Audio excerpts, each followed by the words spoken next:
이제 저희가 어떤 키워드를 정해야 되는 처음이라고 생각을 해볼게요. 그러면 저는 그 키워드를 찾을 때 경쟁 강도를 안 볼 수가 없죠. 경쟁 강도라는 거는 단순하게 저희가 상품을 올리기 전에 이미 경쟁자들이 올린 상품 수가 있을 거예요. 그럼 그 상품 수를 단순하게 그 월간 검색량으로 나눈 수치가 이제 경쟁 강도가 될 텐데, 저희는 경쟁 강도가 낮은 상품을 먼저 찾고 매출과 그 상품의 평균적인 상품가 정도를 인지를 하고 실행으로 옮겨지게 될 거예요. 석준님은 경쟁 강도 어느 정도 수준의 경쟁 강도의 상품을 주로 소싱을 하시나요? 저는 일단은 경쟁 강도는 낮을수록 좋긴 좋은데 무조건 낮을 수는 없잖아요. 그렇죠. 그래서 저는 기본적으로 한 15 미만을 기준으로 잡고 있거든요. 강도가 15 미만이라고 하면은 어느 정도 저희가 업로딩을 했을 때 판매로 이루어질 수 있는 그런 경쟁 강도를 보일 수 있죠. 네. 그래서 사실 저는 이제 초보분들은 판매가 이루어지는 게 가장 첫 번째 이제 목표이기 때문에 그 처음 매출이 일어나기 위해서는 사실은 이 경쟁 강도가 좀 더 낮을 필요는 있긴 해요. 그렇죠.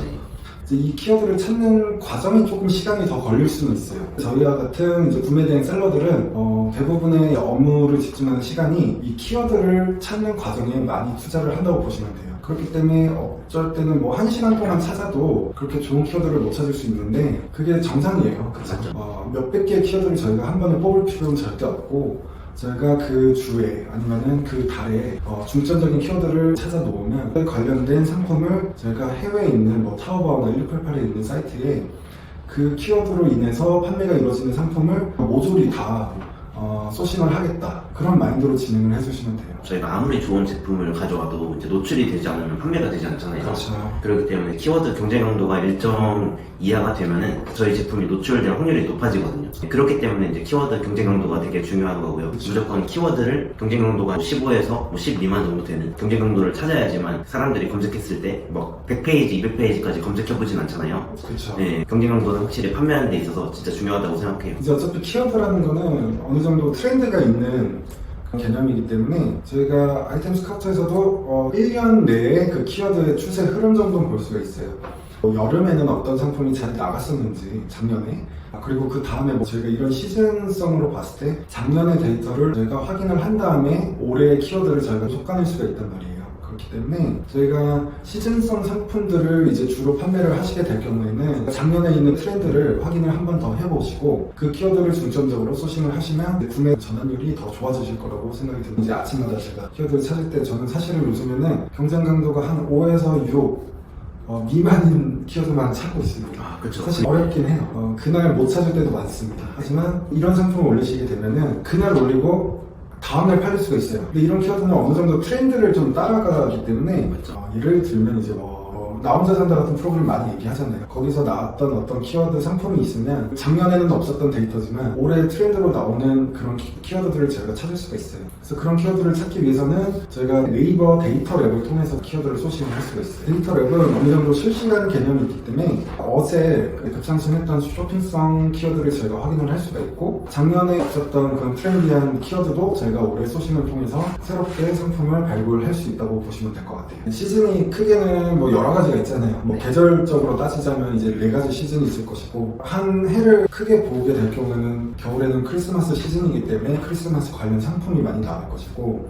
가을경에는 뭐 할로윈이 준비를 하시기 때문에 할로윈 관련된 상품 나가실 수 있고, 그리고 지금과 같은 5월, 6월에는 휴가 관련된 상품들이 가장 두드러지게 키워드가 올라오고 있으니까 사실은 구매 대행 통해서는 최소한 1년에 한 사이클 정도를 시즌성으로 해서 판매를 지속을 하신 다음에 그 다음으로 사입으로 옮겨가시는 게 가장 건강하게 이제 사업을 진행을 하시는 거라고 생각이 들어요. 1년 전반적으로 잘 나갈 만한 그런 자파나 인테리어 소품들 같은 경우는 경쟁 강도가 그렇게 좋은 상품을 찾을 확률은 조금 떨어져요. 그렇기 때문에 시즌성으로 올라오는 상품들을 저희가 한번 다 소싱을 경험을 해본 다음에 그 내년이 되면은 작년에 저희가 팔았던 저희만의 소중한 데이터가 생기기 때문에 그 데이터를 기반으로 이제 구매 대행은 좀 더 집중적으로 카테고리를 공략을 하실 수 있을 것이고, 그리고 그 상품들을 올해는 이제 사입을 통해서 진행을 해주실 수 있을 것 같아요. 실제로 구매 대행뿐만이 아니라 그 농수산물을 하시는 분이 있는데, 농수산물 같은 경우에도 시즌이 크잖아요.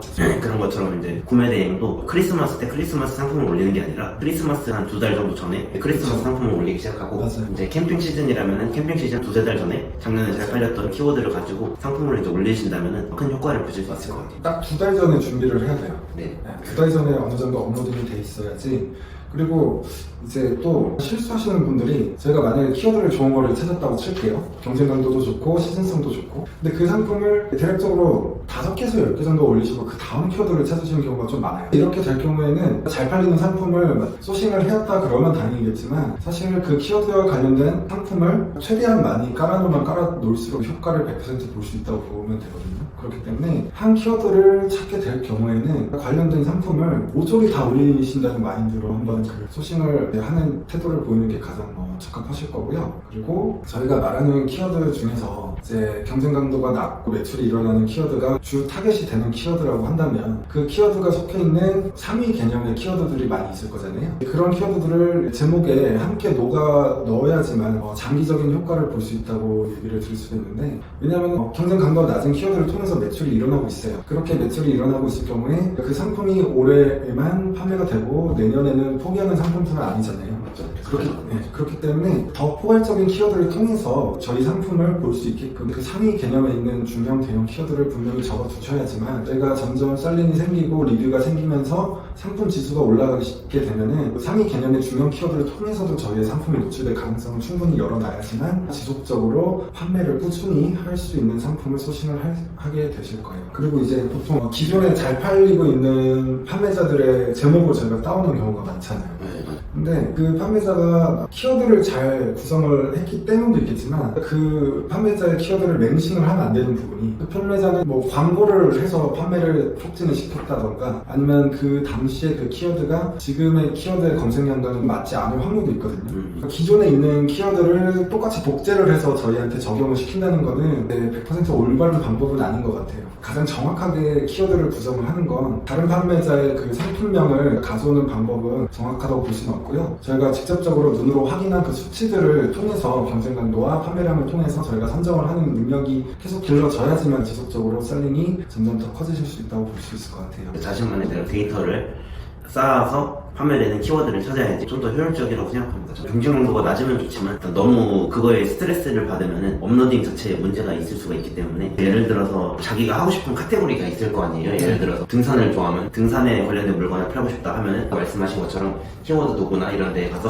등산이란 카테고리 안에서 저희가 납득할 만한 수준의 경쟁 강도를 가지고 있는 키워드를 찾고 그거에 해당하는 제품을 찾아서 이제 꾸준히 업로드를 하면은 확실한 판매를 이루실 수 있을 것 같아요. 혹시 키워드를 발굴할 때 그럴 때 혹시 툴은 어떤 거 쓰시나요? 툴이 요즘에 굉장히 많죠.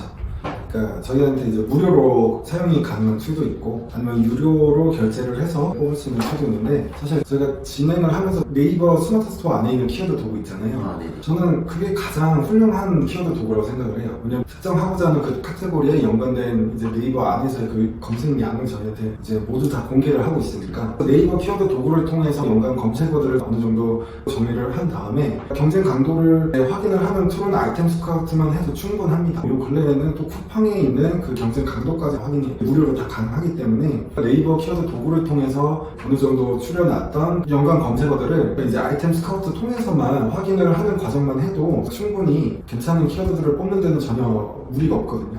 그러면 키워드 발굴하는 방법이 예를 들어서 등산용품을 하고 싶으면은 등산용품을 네이버 검색 그죠. 광고에다가 쳐보고 네. 거기에 나오는 연관 검색어를 다 긁어와가지고 확인을 해보죠. 네, 그 다음에 아이템 스카우트에다가 경쟁 강도를 확인을 해봐서 괜찮다 싶으면은 그걸 사용하면 된다는 말씀이신 거죠? 그쵸. 저희가 등산용품 얘기를 주셨으니까 네. 등산용품이라고 하는 키워드 관련 검색어 중에서는 경쟁 강도가 좋은 게 하나도 없을 수도 있어요. 솔직히 말하면. 그죠. 하나도 없을 수 있지만 그 안에서 키워드를 또 찾게 될 경우에는 그 연관 검색어를 타고 가다 보면은 또 카테고리를 넘나들으면서 키워드를 확인을 하게 되거든요. 특정된 카테고리 안에서만 소싱을 하겠다는 마인드를 버리시고 수치화돼 있는 합당한 키워드를 잡는 게 저희의 목표이기 때문에 등산용품을 하고 싶다고 하더라도 다른 좋은 키워드가 있으면은 그 넘어가도 괜찮다는 말씀이신 거죠? 그렇죠. 네. 저희는 어차피 경쟁하면서 맞는 것만 찾으면 돼요. 상품들이 경쟁자가 많이 없고 당장 판매가 이루어질 수 있는 그런 키워드를 찾는 게 저희가 해야 될 일이 바로 그렇기 때문에 키워드를 발굴을 하실 때에는 크게 고민을 하실 필요가 없이 나타난 지표만으로